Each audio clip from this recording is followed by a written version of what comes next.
Salut les amis, on se retrouve pour un nouvel épisode du Good Vibes Club. Aujourd'hui c'est un épisode spécial parce que je vais inviter ma petite sœur qui a 18 ans. Pourquoi je l'invite? Parce qu'aujourd'hui on va parler d'un sujet qui est important, ça c'est le sujet en fait de l'accouchement. Mais et en fait j'invite ma sœur parce que c'est vrai que les jeunes d'aujourd'hui, et pas seulement les jeunes, les femmes qui n'ont jamais eu d'enfants ont une vision horrifique, je dirais, de l'accouchement. Et donc du coup, en fait, on va revoir avec ma sœur tous les clichés, enfin, tout ce... comment dire? Donc on va en fait revoir tous les clichés sur l'accouchement en particulier. On va peut-être aussi aborder un peu la grossesse. Et étant donné que ma sœur n'a jamais vu ni de près ni de loin une femme qui accouche, à part dans les films, on va revoir tous les clichés, est-ce que ce qu'elle pense est vrai ou pas. Donc voilà, et je suis sûre qu'en fait, il y a plein de monde qui va penser comme elle. Et donc, on va revoir ça tous ensemble. Alors, ok meuf, vas-y, dis-moi si t'as des questions ou je sais pas, un truc que tu veux qu'on aborde. Oui, j'en ai plein. Bon, d'abord, j'ai un peu honte d'exposer mon ignorance comme ça. Mais non, mais t'inquiète, si on ça s'en peut fout. servir aux gens. De toute façon, je vais apprendre moi aussi. Ouais. Donc, d'abord, j'aimerais prendre la chose chronologiquement. Une fois que tu sais que t'es enceinte, je sais qu'il faut déclarer Ouais. sa grossesse, mais tu déclares qui, quand, comment, où. Franchement. En fait, quand tu vois que t'as des symptômes de grossesse, souvent, tu vois, c'est des vomissements, t'as les seins qui sont tendus ou, tu vois, les signes de grossesse, quoi. Et surtout si t'as fait ta prise de sang. Les filles, j'insiste, en fait, parce que tout le monde fait son test d'urine, machin, mais je peux vous dire que moi qui travaille aux urgences, qu'il y a plein de femmes qui viennent avec 3 tests positifs c'est de grossesse là d'urine là, et en fait elles sont négatives à la prise de sang. Donc une fois oui. ouais Ah, c'est des faux positifs. ouais, c'est des faux Mais- positifs. Et je te jure, une fois j'étais en consulte Ouais. et il y a une petite jeune qui vient hyper contente avec son mec, elle avait 3 tests positifs et tout, et elle me dit ouais je viens vérifier machin Ouais. si je suis bien enceinte et tout. J'ai regardé mes 3 tests et j'ai dit bon ben on va faire la prise de sang machin. On fait la prise de sang, négatif, mais c'est pas genre négatif un doute, tu vois. Ouais. C'est négatif, c'est 100% négatif. Et en fait, elle avait fait un test, enfin 3 tests de grossesse avec des marques différentes, et je te jure, c'était négatif. Ah ouais. Enfin, la prise de sang était négative, mais son test, tu vois, urinaire était positif. C'est 3 tests, tu vois. Ok. Donc c'est pour ça que je dis, et la pauvre, elle était trop déçue, je savais pas comment lui annoncer le truc, elle était trop contente d'être enceinte, et en fait, elle était pas enceinte, ça m'a fait trop mal au cœur. Donc c'est pour ça que, même sur TikTok, les amis, à chaque fois, je vous dis, faites bien votre prise de sang. Vous faites vos tests urinaires, si c'est positif, allez faire la prise de sang, puisque la prise de sang, ouais, c'est 100% sûr. Mais Ouais. tu vas direct au labo ou faut une ordonnance ou Mais quelque chose. il faut une ordonnance, parce que je pense qu'après, c'est pas remboursé par la Sécu. Mais en fait, en gros, les amis, si vous pensez être enceinte, allez voir une sage-femme ou un médecin ou un gynéco, et après, on vous prescrira déjà le test sanguin pour être sûr. Ok. Et après, c'est nous qui ferons tout ce qui est déclaration de grossesse, s'il y a des bilans à faire, on vous les prescrira et tout. Ah, c'est vous qui faites les déclarations de grossesse? Ouais, les sages-femmes aussi, elles peuvent faire les déclarations de grossesse. Ok, d'accord. Voilà. Aussi, les contractions. Moi, franchement, des fois, moi, vraiment, l'idée des contractions, c'est quoi? C'est t'as tellement mal au bide que t'es en train de crier. Ouais, Mais vu comme tu parles, j'ai l'impression que c'est pas tout le temps comme ça.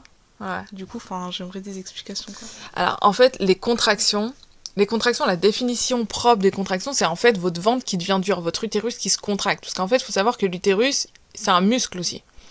Il est composé d'un muscle qui s'appelle le myomètre. Et en fait, la contraction, par définition, c'est quand ce muscle-là, le muscle de l'utérus, il se contracte. Donc en fait, vous allez avoir le ventre dur, et ça dure entre 30 secondes, voire 1 minute, dans la norme. Mais ça se D'accord. voit au miroir, genre, ça se contracte. Mais pas Genre, forcément. c'est En fait, juste ça en dépend termes. aussi. C'est plus au 3e trimestre, tu vois, vu que ton ventre est déjà bien ressorti, quand ça va se contracter, tu peux le voir, Ah, tu tu le vois. vois? Ok. Mais genre, si c'est par exemple fin de 2e trimestre et tu contractes prématurément, on va dire, ça va Mhm. pas forcément se voir, tu vois. Ok. Et il y a pas forcément de douleur, tu vois. Genre les contractions de fin de grossesse, genre c'est l'utérus qui se prépare, mais tu vas sentir ton ventre qui est serré, mais ça va pas forcément te faire mal en fait. Tu vas juste sentir que c'est dur. Et après, il y a les contractions de travail où là, par définition, ça va être douloureux, mais en fait, la douleur, quand c'est des contractions qui sont naturelles, ça va monter crescendo, tu vois. Donc au début, tu vas sentir que ça fait comme des douleurs de règles. Et après, si t'es en travail, parce qu'il y a aussi le faux travail. Le faux travail, c'est quand t'as des contractions qui sont douloureuses, mais ça agit pas sur le col. Ok. Tu vois. En fait, quand t'es en travail, c'est quand t'as des contractions Ouais. qui sont régulières et que ça augmente au niveau, tu vois, de la douleur. Mhm. Et t'as ton col qui s'ouvre, en fait. Et les filles, j'ai fait une vidéo sur le col, là, que j'ai appelée la vidéo du donut. Si vous voulez savoir à quoi ressemble un col utérin, pardon, allez regarder la vidéo du donut. Donc en gros, voilà, c'est ça. Et une contraction, en fait, ça dure entre 30 et 1 minute dans la norme. Et, voilà, et après, généralement, les femmes ont généralement 5 minutes de repos entre les contractions. Ah ouais. Ou 3 minutes ou 2 minutes, ça dépend en fait de la fréquence des contractions quand elles sont en travail.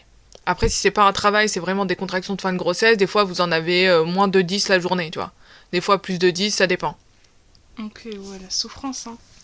Franchement. Tu me fais trop rire.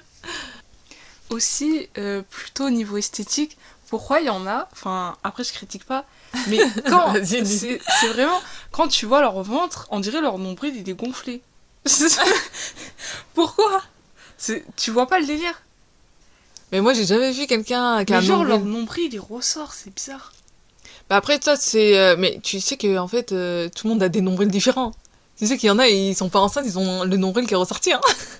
Je sais pas si t'as Oui, déjà vu. oui, mais je veux dire, quand t'es enceinte, Après, ils portent ouais. des robes ou des t-shirts, je te jure, ça se voit. Bah après ça, je pense que c'est la forme du ventre, je sais pas, il y a pas de particularité. Après, ça me fait penser aussi à un truc, c'est une hernie ombilicale. C'est genre, t'as une hernie, et tu vois, ça ressort, mais après, c'est pas courant ça, donc je pense pas que ça soit ça. Je pense que c'est juste une... Merde. Ouais. T'as déjà... Comme le dos. Hernie ombilicale, oui, hernie, tu sais ce que ça veut dire, Oui, une oui, hernie? oui, oui. Ouais, mais il y en a, ça existe, les hernies ombilicales, les hernies inguinales, les hernies... T'as cru qu'il y avait que dans le dos? Bah oui. Mais non, mais ça existe, voilà. Donc je pense que c'est plus anatomique, quoi. Ouais. Mais c'est pas un truc lié à la grossesse. Dès que tu seras enceinte, t'auras un nombril qui ressort, quoi. Ça le fait pas à tout le monde. Ok. Aussi, j'ai vu sur les réseaux sociaux, Ouais. il y a des femmes enceintes, quand elles deviennent enceintes, leur nez grossisse. Ma phobie. Pourquoi ça arrive et est-ce que ça part? Est-ce que ça part? Franchement, moi, je vais te dire... Ouais, j'ai vu que tu m'avais envoyé les vidéos sur ça, en Oui. fait, sur TikTok. Franchement, en tant que sage-femme, j'ai vu 3000 patientes. Et il y en a aucune qui m'a dit regardez mon nez, il a grossi, machin. Après, je dis pas que ça existe pas. Je dis juste que si ça doit arriver, je pense que c'est plus rare qu'on le pense. Parce qu'après, sur le TikTok, les algorithmes font que quand tu regardes une vidéo, ils vont te montrer toutes les vidéos qui sont en rapport avec ça. Moi, les patientes m'ont jamais dit regardez madame, je comprends pas, mon nez il a grossi, machin. J'ai jamais vu une dame avec un nez big, tu vois, dû à la grossesse. Ouais. Après, je pense que c'est dû au fait que si ça arrive pour certains, c'est dû au fait qu'en fait, quand t'es enceinte, tes vaisseaux, ils peuvent un peu se dilater, et donc du coup, chez certaines personnes, ça peut faire ça. Après, je pense que tu vas pas garder ton nez comme ça après, parce que une fois que t'accouches, t'as tout ce qui est lié à la grossesse, hormonalement, et même les changements, on va dire, anatomiques et métaboliques, disparaissent une fois que t'es enceinte, tu vois. Donc je pense que ces gens-là, enfin ces dames-là, si elles ont un gros nez pendant la grossesse, je pense que leur nez, après, il va redevenir normal. Mais c'est vrai que je pense que c'est un phénomène hyper rare, parce que moi, j'ai jamais vu ça avec mes patientes. Et sachant que je vois quand même pas mal de femmes la journée pendant mes gardes, frère. Donc voilà, n'ayez pas peur. Après, oui, je pense que ça peut arriver, mais franchement, je pense que ça doit être rare aussi. Ok. Franchement, là, on a parlé tout sauf l'accouchement. On avait dit on fait un podcast sur l'accouchement. On a parlé tout sauf l'accouchement. L'accouchement, déjà, comment tu sais que tu vas bientôt accoucher, à part les contractions? Il y a, comment ça s'appelle, la poche des os, je sais pas quoi, qui se... Mais en fait, ça, c'est ça, hein, tu vois, ça, c'est un mythe. Les gens pensent qu'en fait, pour accoucher, il faut absolument que tu romps la poche des os. C'est faux. Il y a des bébés qui naissent carrément dans leur poche des os. Ah, genre, il sort, il est encore dans... Ouais, il est là. Après, Ça... vous la percez. Ouais. C'est un truc de ouf. Mais ça, après, ça arrive Ça fait souvent. œuf de dragon, un peu. Ah, ouais, de ouf. Et franchement, des fois, j'ai envie de prendre des photos parce que c'est grave beau, en fait. Tu sais, tu vois le bébé, Ouais. et après, il y a l'eau. Et genre, vu qu'il y a un peu de la... Parce que moi, je mets une lumière tamisée, en fait, dans les salles d'accouchement. Ouais. Donc, ça fait une petite lumière. Et tu sais, tu vois l'eau Genre bouger, ouais, c'est un truc de ouf. Ah ouais. Ouais, c'est hyper lourd. Mais après, c'est vrai que c'est assez rare en voix basse de faire naître un bébé dans sa poche, parce qu'en fait, avec la pression dans le vagin, souvent la poche des os, elle se rompt, donc voilà, après, le bébé naît tout de suite après. Mais ouais, c'est vrai que c'est plus, je trouve, en césarienne qu'on peut voir ça. Ok. Mais du coup, c'est quoi vraiment, à partir de quel moment on sait qu'on va accoucher? Mais c'est souvent quand t'as des contractions. Par exemple, si tu vas pas du tout à l'hôpital et tout, comment tu vas savoir que tu vas accoucher? Voilà, oui. En fait, t'as des contractions qui deviennent régulières et à un moment donné, si tu sens que ça pousse dans les fesses, mais Oui. très très fort, non mais c'est vrai, hein, Ouais. et que ça pousse très très fort, ben là tu vas accoucher là. Ok, ok. Mais après, ça dépend des dames parce qu'il y a certaines dames qui ont un bébé qui est assez bas, Ouais. donc des fois elles ont ces sensations-là, mais c'est rare que cette sensation-là ne vienne pas due à l'accouchement. Ok. Tu vois ce que je veux dire? Et aussi, une fois, tu m'as dit qu'il y a des dames, ils accouchent pendant 10 heures. Mais qu'est-ce que ça veut dire ça? Non, c'est pas genre ils accouchent pendant 10 heures, c'est genre le travail dure 10 heures. C'est-à-dire en fait elles ont des contractions pendant 10 heures et en fait les contractions ça sert à quoi? Oui. Ça sert à ouvrir le col en fait. Oui. Tu vois, Oui. pour que le bébé il passe dans le bassin et il sorte en fait. Ok. Et ça prend chez certaines femmes 10 à 12 heures. Tu vois? Ok. Et là, à ce moment-là, est-ce qu'il y a quelque chose pour réduire la douleur ou genre tu souffres? Bon, en fait, ça dépend des dames, parce que tu vois, il y a des dames qui veulent pas prendre de péridurale. Ouais. Il y a des dames qui veulent pas du tout prendre d'antalgique, hein, aller se faire. Ouais. Donc, généralement, en fait, ce qu'on fait. Après, tu vois, c'est pour ça que les cours de préparation à l'accouchement, les filles, et je parle pas que pour ma sœur, les cours de préparation à l'accouchement sont essentiels pour apprendre à gérer aussi la douleur. Ok. Parce que ça, c'est hyper important et vous donner une autre image au fait, aussi, je veux dire, de l'accouchement. Parce que si tu as une image de film d'horreur de l'accouchement, ta douleur, elle va être amplifiée, en fait. Hmm. Mais si tu sais que, voilà, ça va être cocooning, tu pourras mettre ta musique, tu pourras bouger comme tu veux, machin, et bien, la douleur, elle sera moindre. Ok. Il y a aussi la vision qu'on a de l'accouchement qui impacte sur l'intensité de la douleur. Ça, il faut le savoir. Ok. Donc, je te dis ça, je sais plus ce que j'étais en train de te dire. Je disais, ah oui, la douleur. Ah ouais, la Comment- douleur. Donc en fait, nous, on va déjà vous proposer paracétamol Spasfon pour voir si c'est un vrai travail ou un faux travail. Ouais. Le bain aussi, ça soulage pas mal. Enfin, ça aide. En tout cas, ça va. Si c'est un vrai travail, ça va pas vous enlever les douleurs, les contractions, je veux dire. Mais si c'est un faux travail, ça va faire arrêter les contractions. C'est dire quoi, faux travail, vrai travail? En fait, faux travail, c'est, tu vois, quand t'as des contractions, Ouais. mais ton col, il souffle pas, en fait. Ok. Ok. Donc, ça veut dire que t'es pas en travail. C'est Ok. juste que t'as l'impression d'être en travail parce que t'as des contractions. Ok. Tu vois ce que je veux dire? Yes. Mais ça arrive que vers la fin. C'est pas genre au 3e mois, t'as. Ah ben non, non, non. Si au 3e mois t'as des contractions, il y a un gros problème. Ah bon? Mais oui. Mais Parce que c'est genre une fausse couche, quoi. Parce que si... Bon, après, ça dépend, parce que troisième mois, tu peux faire une fausse couche sans avoir mal au ventre, en fait. Ouais, c'est compliqué, Attends, ouais. on résume. Ouais, vas-y, Je- résume. Je pense que j'ai pas compris. Tu commences à avoir des vraies contractions régulières et répétées vers la fin. Genre Ouais. 8e, 9e mois. Ouais. Mais il se peut, si j'ai bien compris, qu'à ce moment-là, t'accouches aussi. Enfin, que ça déclenche l'accouchement. Ouais. Et du coup, tu vas à l'hosto. Ouais. Et eux, ils voient en gros si c'est un vrai ou faux travail. Mais toi, tu peux pas savoir. Ouais, souvent, tu peux pas... À part si, tu vois, moi, je dis aux patientes que j'ai, prenez du Spasfon, paracétamol Spasfon, prenez un bain chaud, Ouais. et si ça s'arrête, c'est que c'est un faux travail. C'est comme ça que tu peux savoir, en fait. Ok. Mais les contractions, tu peux en avoir pas. Genre, tu peux en avoir tôt ou pas. Par exemple, au 5e mois. Mais en fait, si t'en as tôt, c'est que c'est pas bon, en fait. Parce que tu peux faire... alors, si c'est avant... si c'est tôt dans la grossesse, premier trimestre et tout, et que t'as mal au ventre et tout, ça va être probablement une fausse couche. Ok. Mais si c'est après, par exemple, 25 semaines et que t'as des contractions, là, ça va être un bébé très prématuré. Mais tu sais, Ouais. moi, je pensais que t'avais des contractions régulièrement depuis genre les 3 mois jusqu'à la fin. Des contractions, Je te jure, tu crois je pense- qu'on... ouais. Mais non. Mais tu vois, moi, je pensais des contractions en mode la douleur des règles, pas vraiment fort. Mais tu croyais que t'en avais pendant toute la grossesse des contractions? Je te jure. Mais t'es une ouf. Ah, non, arrête. Mais parce que moi, dans ma Mais tête, vraiment, pourquoi être enceinte, c'est un calvaire. Hein. Mais non, mais après, tu vis ta vie normale. Mais alors. Mais moi, dans ma tête, je fais. C'est Mais pour ça t'as on cru que les c'était laisse c'est pour ça on les laisse quand ils font. Quand on est à la caisse, des trucs comme ça. Parce que Mais moi, non. vraiment, t'es dans la souffrance absolue à 24. Mais non. Oh my god. Non, je suis choquée, je savais pas que tu pensais ça. Bah, Mais après, pas du moi- tout, après, mais moi, je suis pas en fait, éduquée. genre... Je suis pas éduquée. Non, mais éduquée sur le sujet. Ouais. Non, mais genre, en fait, le fait d'être enceinte, t'auras des maux liés à la grossesse parfois. Après, ça dépend, parce qu'il y a des femmes, leur grossesse, elle est nickel tout le temps, en fait.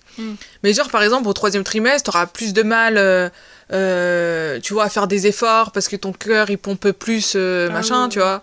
T'auras peut-être des sciatiques, tu vois, t'as des douleurs lombaires, tu vois, ça dépend des dames en fonction de la grossesse. Tu vois, t'as des maux comme ça, en fait. T'as les jambes qui gonflent, des fois, bon, si ça gonfle trop, les filles, allez voir les urgences. Mais genre, si c'est si c'est genre, c'est l'été, vous êtes en sandales, vous êtes resté debout toute la journée, vous avez les pieds qui gonflent, bon, c'est pas inquiétant. Mais c'est de l'œdème ou... Ouais, ça fait de l'œdème.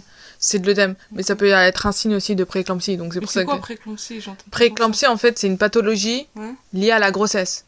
Donc en fait, la définition de la prééclampsie, c'est t'as une hypertension. Par exemple, t'as 16-10. Et en fait, t'as des protéines dans les urines. Ah oui, chaud. Et après, t'as d'autres signes. Par exemple, t'as des signes d'hypertension, en fait. C'est-à-dire, t'as des maux de tête, des bourdonnements d'oreilles, des phosphènes, des trucs comme ça, tu vois. Et un des signes aussi, c'est d'avoir des œdèmes, mais pas que dans les pieds, du coup. C'est des œdèmes au niveau de la main, au niveau du visage et tout. Donc c'est pour ça que si vous avez ces signes-là, les filles, au moins posez la question à la sage-femme qui vous suit ou appelez la maternité qui vous suit, vous leur dites voilà, j'ai ça comme symptôme, est-ce que je viens pas, et on vous dira ce qu'il faut faire. Mais ouais meuf, t'es pas en souffrance à 24 hein. Franchement je pensais hein. Ah mais non, pas du tout, t'inquiète. Aussi ça date, mais quand j'étais en 3e, je m'en souviens, on avait fait un cours, mais genre à peine un cours, c'était genre de 30 minutes, tu me dis si je me trompe, mais genre avant d'accoucher, il y a un gros glaire en mode bien morse bizarre qui va sortir et après il y a le bébé qui suit.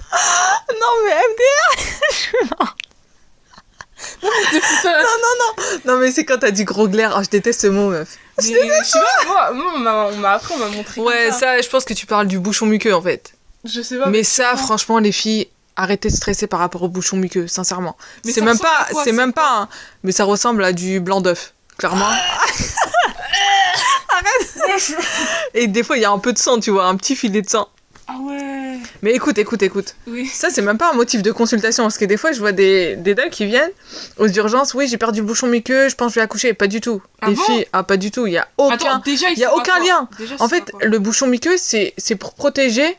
En fait, c'est la glaire qui est au niveau du col, en fait. Donc, c'est un rôle de protection pour pas qu'il y ait des infections ou des bactéries du vagin qui passent au niveau de l'utérus et au niveau de bébé, tu vois. Okay, ouais. Donc, en fait, bébé, il a un peu une double protection. Il a la poche des os, tu vois. Et il y a aussi ce glaire au niveau du col. Mais des fois, en fait, ce glaire, il tombe parce qu'il suffit que voilà, le col s'ouvre un petit peu pour X ou Y raison. Et du coup, ça va tomber. Mais ça se refait, en fait. Donc, tu peux le perdre. Genre, tu peux le perdre à 7 mois, comme tu peux le perdre le jour de l'accouchement. Mais en fait, ça veut pas dire que tu l'as perdu, que tu vas accoucher dans la minute, quoi. Ou dans les heures qui suivent, ou les jours qui suivent. Il y a aucun rapport, franchement. Parce qu'il se refait dès que tu le perds. Oui, voilà. Okay.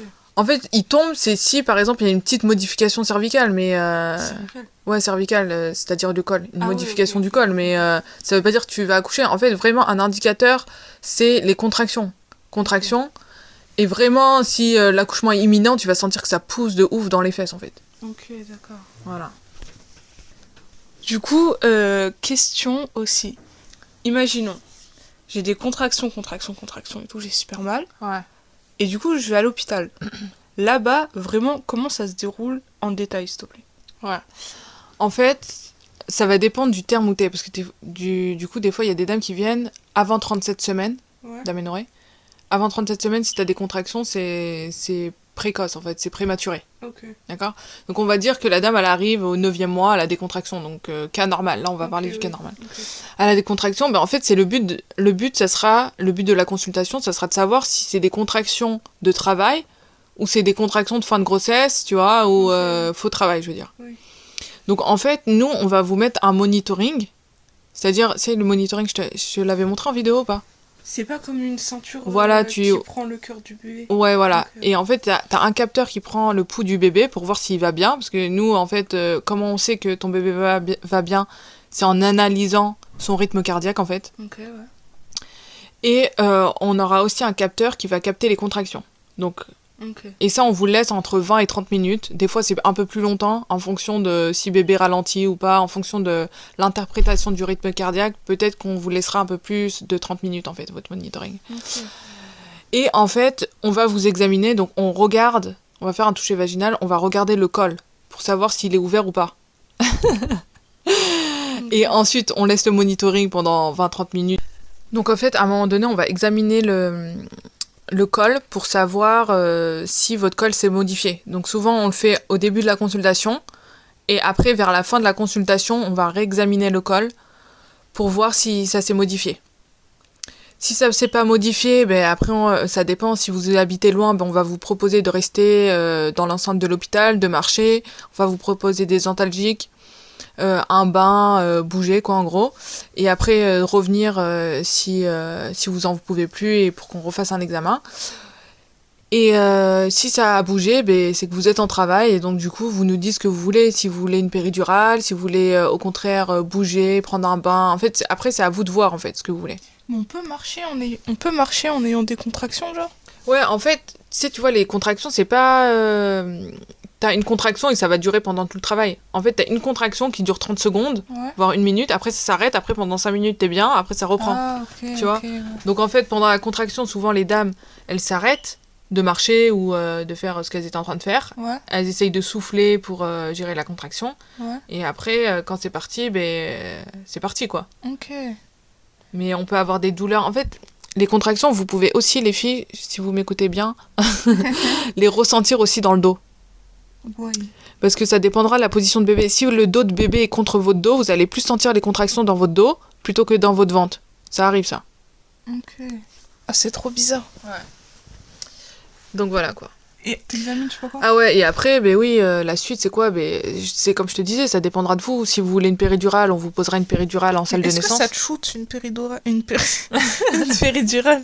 Genre, Non, t'es shooté? Non, t'es pas du tout shootée. Au contraire, en fait, t'es toujours consciente. Ouais. C'est juste qu'on va diminuer la douleur. C'est juste qu'on va diminuer, en fait, la douleur des contractions. En fait, la péridurale, les filles, il faut bien comprendre, parce qu'il y a des dames aussi qui sont un peu choquées, parce que personne leur a dit ça, mais en fait, vous allez sentir votre bébé passer dans le bassin, hein, faut pas croire, hein, vous allez sentir que ça pousse fort dans les fesses. Si la péridurale est très bien dosée par rapport à votre poids et tout, et votre taille, vous allez sentir que le bébé passe. Et c'est le but aussi. Parce que si vous ressentez rien, vous n'allez pas avoir l'impression que vous avez à accoucher. Et ça, c'est pas bien. Après, des fois, pour la psychologie, le lien mère-enfant, c'est un peu dur. Si t'as l'impression de pas avoir accouché parce que t'as rien senti, des fois, c'est très difficile psychologiquement pour les mamans. Donc, la péridurale, elle est faite pour enlever la douleur des contractions. Mais quand ça va pousser fort dans les fesses, vous allez le sentir, ça. Donc, faudra pas être étonné. Ok, donc on sent, mais on n'a pas mal. Voilà, c'est ça. Ok. C'est ça le but de la péri. Est-ce que on est obligé d'accoucher sur le dos, et en soi, quelle est la meilleure position? Pour accoucher? Ouais. En fait, non, t'es obligé de rien du tout, en fait. En médecine, mais même, tu vois, dans tout, hein, t'es obligé de rien du tout. Ouais. Il faut toujours qu'on ait ton consentement, donc c'est toi qui choisis. La position gynéco, tout le monde parle de ça parce qu'on l'en voit tout le temps dans les films et tout, mais dans la vraie vie, moi, je vais donner mon exemple à moi. Je demande toujours aux patientes, voulez-vous mettre comment, vous voulez accoucher comment, et c'est elle qui choisit. Donc, il n'y a pas forcément de position gynéco avec les étriers et tout. Des fois, elles ont envie d'accoucher, tu vois, sur le côté avec... elles tiennent leurs jambes, mais il y a des dames, quand ça fait 12 heures qu'elles travaillent, elles ont un peu la flemme de tenir leurs jambes, donc ça va être leur mari qui tient leurs jambes, ou soit on la pose sur les étriers, comme ça, elles ont un support. Donc, côté droit, côté gauche, accroupi aussi. Accroupi, tu peux? Ouais. Ah, moi, je pense que j'aurais même pas la force de tenir sur mes pieds. Mais c'est pour ça qu'en fait, après, on met des sortes de poignées. Non, mais en fait tu vois, les tables d'accouchement, les lits d'accouchement, nous on les appelle les tables d'accouchement, Ouais. elles sont modulables, tu vois. En fait, c'est en 2 parties, et tu peux descendre le bas. Et donc, en fait, elle a ses pieds sur le bas du lit qu'on aura descendu. Tu vois ce que je veux dire? Ouais, ouais, je pense, je vois. Et donc, voilà, après, il y a 4 pattes, mais ça, les dames, elles font pas trop, moi, j'ai pas trop vu. Et après, il y a des dames qui préfèrent rester allongées sur le dos, hein, je vais pas vous mentir, hein, parce que tout le monde dit, ouais, position géco, c'est nul et tout, mais franchement, moi, des fois, je demande à des dames, voulez-vous mettre comment? On me dit, non, mais franchement, la flemme de mettre sur le côté et tout, je veux rester sur le dos, mais, et je leur mets pas les étriers, tu vois, je les laisse comme ça, donc elles ont un peu les jambes écartées, elles sont allongées. Et voilà, elles accouchent bien aussi, donc y aura pas forcément d'étrier. Moi, je mets pas d'étrier, à part si la dame a la flemme de tenir ses jambes ou quoi. Mais après... c'est que tu les tiens avec tes mains comme ça? Non, mais genre quand t'es sur le côté, tu sais, t'es allongé sur le côté, Oui. et ben à un moment donné, ta jambe, tu vas pas la laisser dans l'air comme ça. Oui. Tu vois, même si t'es pas enceinte, moi, je peux pas m'allonger comme ça et tenir ma jambe pendant 30 minutes comme ça. Enfin, avoir ma jambe en l'air sans qu'il y ait un support ou sans que quelqu'un tienne ma jambe, tu vois. Ok, ouais. Parce que c'est relou, après, c'est fatigant. Ok, ouais. Voilà, et par contre, les filles, je vous le dis là, et je vous le dis cash, s'il y a une extraction instrumentale, c'est-à-dire si on doit utiliser des forceps et des ventouses parce que votre bébé il va pas bien, là par contre on vous remet en position gynéco. Ok. Parce qu'on peut pas faire des instruments si on voit pas le périnée, je vous le dis clairement. Ok. Mais à part ça, si pour accoucher, non, il n'y a pas besoin de position gynéco obligatoirement, c'est vous qui choisissez, il n'y a pas besoin d'étrier non plus. Voilà, vous choisissez que vous ayez une péridurale ou pas. Parce que c'est aussi la question que tout le monde pose. Est-ce que si j'ai une péri, je suis obligée de rester allongée? Non. De toute manière, nous les filles, péri ou pas, pour bien accoucher, je vous le dis clairement, faut bouger en fait. Ok, ah ouais, je sais pas. Il faut bouger. Donc les dames qui n'ont pas de péridurale, vous allez le faire instinctivement en fait. Mais les femmes qui ont une péridurale, elles vont moins bien sentir les choses parce qu'elles sont quand même, je vais pas dire anesthésiées du bas, mais... Mais tu peux les bouger tes jambes? Ouais, tu peux les bouger, mais genre si on te met debout, tu vas pas tenir debout. Tu vois, tu vas pas soutenir ton corps. Ok, ouais. Donc t'as la sensation. Des fois, tu peux avoir des petits fourmillements avec la péri et tout, mais voilà, tu vas pas tenir debout. Donc nous, les sages-femmes, on va vous bouger, les chéris. On va vous mettre sur le côté avec une jambe hyper fléchie, là, genre pliée vers vous. Des fois, on peut vous mettre à quatre pattes aussi pour faire retourner bébé quand il est mal positionné. Donc, vous ayez péri ou pas, les amis, on va vous faire bouger. Parce que pour bien accoucher, il faut bouger. Ok. Voilà. Mais là, franchement, on a parlé de plein de trucs, hein. Ouais, mais franchement, après plein de trucs, je pensais pas. Ouais.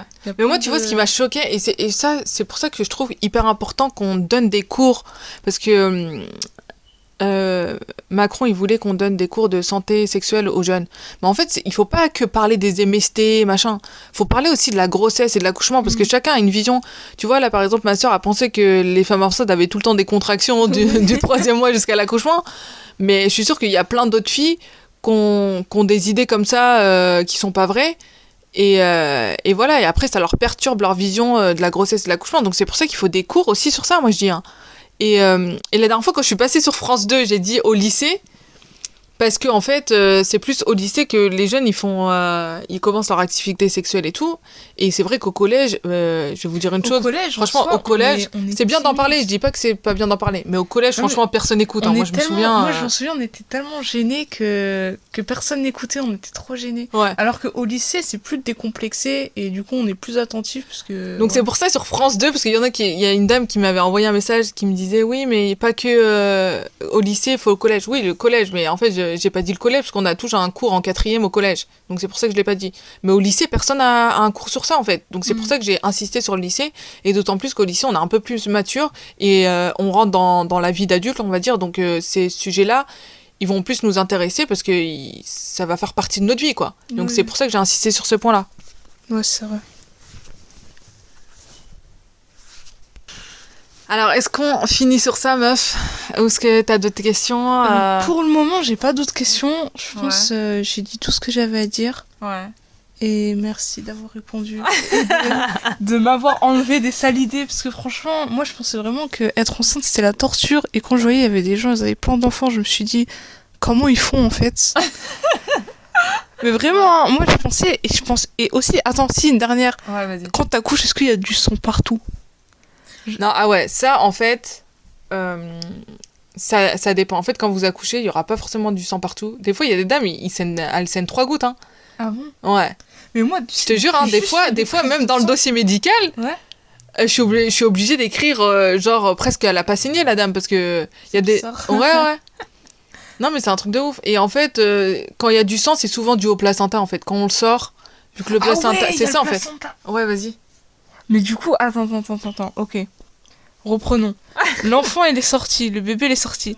Ouais. Tu coupes le cordon. Jusque-là, tout va bien. Ouais, ou le papa, plutôt. Ouais. Ah, c'est le papa qui... Ah, putain. Mais si, ok, d'accord. Après, ça dépend. Il y a des papas, ils aiment pas le sang et tout, il va pas couper, mais... Mais imagine, il fait mal. Après, ton enfant, il a un nombril bizarre. Ah, mais en fait... je suis morte, attends. Je suis morte. Une vraie Non, mais- question. Ouais, non, mais je sais. Non, mais en fait, c'est, tu vois, le cordon ombilical, il est hyper long, en fait. Oui. Parce que c'est quand le bébé, il sort, Oui. il est rattaché toujours à son cordon, et le cordon, il est rattaché au placenta qui est encore dans le ventre de la maman, en fait. Tu Donc, sais ce que ça me rappelle? vas-y. Ça me rappelle quand je m'étouffe avec mes spaghettis, il y en a dans la bouche, après il y en a dans l'estomac. Et toi, tu sais plus quoi faire, tu sais plus comment couper. Mais du coup, attends, Ouais, c'est le gars qui coupe le cordon. Non, mais je lui montre au coupé, en fait.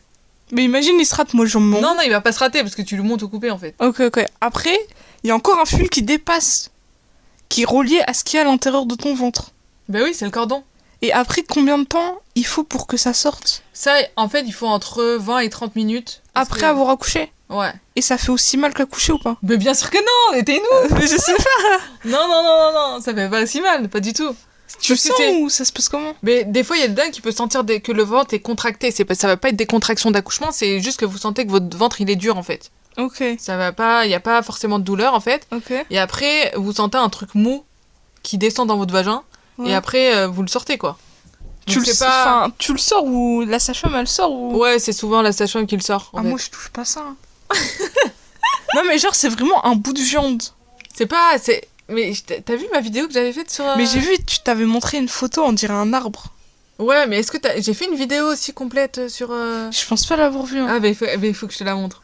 Mais en Les fait, filles, allez voir la vidéo que j'ai faite avec le placenta où c'est vraiment une vidéo où je vous montre un vrai placenta. C'était même pas 5 minutes après que la dame ait accouché. Ou je sais plus quand je l'avais pris, mais c'est un vrai placenta et je vous montre où est bébé par rapport au placenta et tout. Donc regardez-la pour que ça soit plus parlant pour vous. et à ce moment-là, après c'est là que ça saigne. Mais en fait, quand le placenta il se Mais décolle, en fait, ouais, vas-y. il est en fait quand le placenta il se décolle, et le placenta il est pas relié à plein de vaisseaux, je sais pas quoi dans. Mais en fait, il était relié à l'utérus. Oui, L'utérus, en fait, une fois que ton bébé est sorti, Oui. il capte qu'il n'y a plus de bébé. oui, Donc l'utérus, il va se contracter pour faire décoller oui. le placenta, en fait. Ok, Donc en fait, ça se décolle. ok, Et c'est pour ça que ça saigne, parce qu'en fait, on va dire, les artères de l'utérus étaient reliées au placenta, justement. Ok, Il y a oui, des échanges c'est- avec le bébé. ok.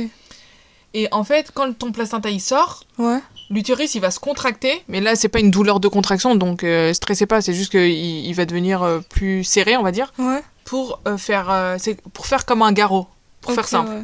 pour éviter que ça saigne en fait. Donc vous aurez quand même des saignements après l'accouchement. Ouais. Il y en a qui saignent beaucoup, et il y en a qui saignent au-dessus de la norme, donc ça s'appelle une hémorragie. Il y en a qui saignent normalement, et il y en a qui saignent presque pas en fait. Ok.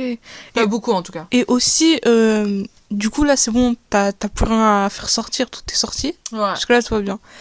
J'ai vu que quand, après avoir accouché, Mm. tu saignes pendant longtemps. Mm. Pourquoi tu saignes? Mais parce qu'en fait, tu vois, en fait, le placenta, c'est comme une croûte, on va dire. Pour faire ça, hein, l'image est dégueulasse, mais Ouais. quand tu, par exemple, t'as une croûte sur ta main, tu l'enlèves, ça saignote. Oui. Oui. Et ça saignote le temps que la Cicatrise, croûte, ouais. voilà, mais là, c'est pareil, on va dire. Ok, pendant 40 jours. Mais franchement, pour ceux qui tiennent pas le sang, parce que franchement, moi, déjà, on me fait une prise de sang, après, je suis pas bien quand on me prend plus de 2 tubes. Hein. Ouais. Comment je vais survivre à ça? Non, mais tu vas pas saigner un litre, meuf.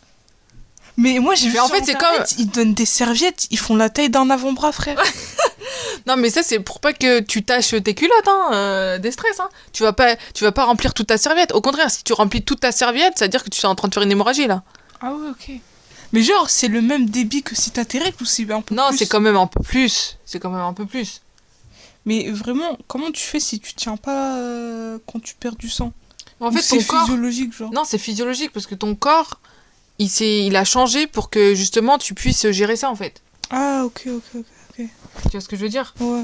Mais t'inquiète. Franchement, hein. Enfin, mais c'est pour ça, les filles, je vous dis, prenez aussi votre traitement de fer. Parce que avec les réseaux, j'en vois qui viennent en consultation, qui ont 8 grammes d'hémoglobine, donc pas beaucoup de fer. C'est quoi la norme? Là, normalement, on devrait avoir 12. Mais pendant Ah. la grossesse, c'est rare les gens qui ont 12. Donc si t'as 10, bon, c'est quand même un peu anémié, mais c'est bien. Mais il y a des dames, on leur donne des traitements de fer, elles disent non, j'en prends pas parce que sur les réseaux, j'ai vu que c'était mieux la spiruline. Les chéris, la spiruline, ça va pas vous refaire remonter votre taux de fer. Prenez un traitement, si le traitement vous correspond pas, parce que ça vous fait constiper ou la diarrhée ou quoi, parlez-en à la personne qui vous l'a prescrite, en fait, pour qu'on change votre traitement. Parce que la dernière fois, j'ai vu une dame, elle dit non, je prends pas mon traitement de fer et tout, elle est arrivée aux urgences, parce qu'elle était hyper anémie, elle avait genre 6 d'hémoglobine, et au final, on a failli la transfuser. Je sais même plus si je crois qu'on l'a transfusée, je sais plus. Mais en tout cas, elle a eu aussi un traitement de fer en intraveineuse. Donc, Dans tous les cas, dans tous les cas, vous aurez un traitement de fer. Parce que la spiruline, ça peut aider à maintenir. Moi aussi, j'en prends de la spiruline, je vous le dis clairement. Ça aide à maintenir et tout. Mais si vous êtes déjà anémié, et surtout si vous êtes anémié de ouf, la spiruline, c'est pas une transfusion, c'est pas un traitement de fer, ça va pas vous aider à regagner un niveau normal. Donc si vous voulez pas être hospitalisé, avoir des soucis liés à l'anémie, voire à être transfusé, prenez votre traitement de fer. Si ça vous correspond pas, allez voir à nouveau la personne qui vous donne un traitement, quoi, qui vous a prescrit un traitement, parce qu'on peut changer. Donc c'est très important de suivre vos prescriptions médicales pour pas avoir de soucis en plus. Et faites attention aussi à ce que vous voyez sur les réseaux, les amis. Sur les réseaux et sur Internet, sur les forums, il y a des trucs très très bien, mais il y a aussi des trucs, je vous jure, je suis en train d'halluciner. Le problème, c'est qu'après, moi, en consultation, je vois des gens qui ont des pathologies liées au fait qu'elles n'ont pas suivi les prescriptions médicales et elles ont suivi des trucs, des charlatans sur les forums, quoi. Franchement, si vous avez des doutes, téléphonez ou allez voir les médecins ou les sages-femmes. Parce que les gens, ils se sont cassés la tête à dédier toute leur jeunesse à travailler juste pour pouvoir répondre à vos questions. Et vous osez même pas poser vos questions. Franchement, je sais pas si vous voyez le délire. Parce que, mais vraiment, ils se sont cassés la tête toute leur jeunesse, 6 ans, 10 ans, juste pour pouvoir répondre à vos questions et vous servir un peu. Enfin, si vous voyez ce que je veux dire, et vous leur posez pas des questions et vous préférez croire les gens sur Internet. Je veux dire, c'est un peu... Enfin, voilà, quoi. Ouais, donc les amis, faites ce que vous voulez. Moi, je vous donne un petit conseil pour pas que vous ayez de la pathologie, parce que franchement, les gens après qui viennent aux urgences, ils vont pas vous snapper en disant « Ah ben j'ai pas suivi mon traitement » ou « J'ai pas fait mon dépistage du diabète, c'est pour ça que j'ai cette pathologie, nanana ». Personne fait ça, tu vois. Donc soyez pas... voilà, ayez pas une vision biaisée, parce que sur les réseaux, avec les algorithmes et tout, ça peut biaiser votre perception. Faut dire clairement, surtout sur TikTok. Des fois, TikTok vous montre des vidéos que de mort fétale H24, alors que la majorité... Et du coup, vous pensez que tous les bébés vont mourir, alors que dans la vraie vie, la majorité des accouchements se passent très très bien, ils sont physiologiques, et même si vous avez une pathologie, vous allez bien accoucher. Donc faites attention aux réseaux, faites attention à Internet, des fois c'est hyper anxiogène pour les dames, moi je vous dis, je le vois en consultation, il y a des dames qui viennent en pleurant, parce qu'elles ont vu un truc sur Internet, elles pensent qu'elles l'ont. Et au final tout va bien. Donc pour éviter les stress, les nuits sans dormir, l'angoisse, machin, posez vos questions. Franchement, ça paraît bête, ça paraît simple, mais... Il n'y a pas de questions bêtes. Ouais, il n'y a pas de questions bêtes. Bon les chéris, j'espère que vous avez aimé cet épisode du Good Vibes Club avec ma sista, ma petite sœur qui a 19 ans. Non, 18, ah merde 18. Je sais pas pourquoi je pense que t'as 19 en fait. Parce qu'on dit tout le temps on a 10 ans d'écart, ah, mais oui. Quand tu fêtes ton anniv, t'as un an de plus et moi je suis en retard. Ouais. Donc voilà. Ma petite sœur a posé ses questions. Pour le prochain thème, je sais pas aujourd'hui ça sera quoi, mais allez sur mon Insta les chéris, on fera un sondage. Et surtout, pour celles qui sont nouvelles et qui écoutent ce podcast, j'invite toujours des femmes. Alors quel que soit votre âge, vous pouvez avoir 15 ans comme 90 ans, vous pouvez participer au podcast. Au podcast, c'est comme ça qu'on dit et raconter votre témoignage. Et en fait, le but, parce que ma série de podcasts s'appelle Good Vibes Club, c'est de partager nos expériences. Donc moi, en tant que sage-femme, en tant que femme, en tant que grande sœur, en tant que pote, en tant que ce que vous voulez, je partage mon expérience, voilà. Plus au niveau médical et tout. Et après, j'invite toujours des femmes à partager leur vécu. Et en fait, le truc intéressant avec mon podcast, c'est que ça ramène toujours une note de positivité. C'est-à-dire, on peut aborder des sujets qui sont un peu sensibles, comme, je sais pas, le sexisme, les violences obstétricales et tout. Mais en fait, le but, au final, ça sera d'apporter vos solutions. Qu'est-ce qui vous a aidé à surmonter cette épreuve-là et en fait, pour qu'on s'aide entre femmes, quoi. Si jamais ça devait vous arriver ou quoi. Bon, il y aura pas que des trucs négatifs, il y aura aussi des trucs positifs, voilà. Mais on choisira ensemble, les amis, les sujets qu'on va aborder sur Instagram. Donc c'est pour ça, suivez mon Insta. Et de quoi ? Non mais vas-y, dis. Oui, ma soeur est en train de me dire donne ton Insta. Mon Insta c'est Yami International. Donc Yami Y-A-M-I et International comme international. Voilà les chéris, je vous fais un gros bisou et je vous dis hasta la vista. À la prochaine.